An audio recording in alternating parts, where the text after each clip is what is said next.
കൊടുങ്ങല്ലൂരിൽ നിന്നെത്തിയ ക്നായിത്തോമ്മയും കൂട്ടരും അവിടുന്ന് രാജാവായ ചെയർമാൻ പെരുമാൾ സ്നേഹപൂർവ്വം സ്വാഗതം ചെയ്തു.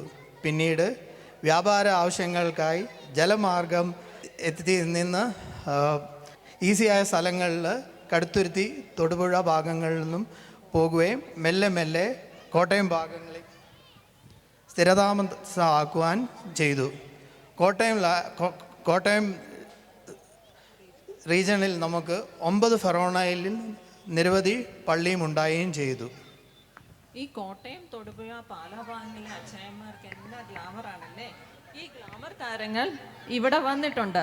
ഒരു കയ്യടിയോടെ അവരെ നമുക്ക് സ്വാഗതം ചെയ്താലോ?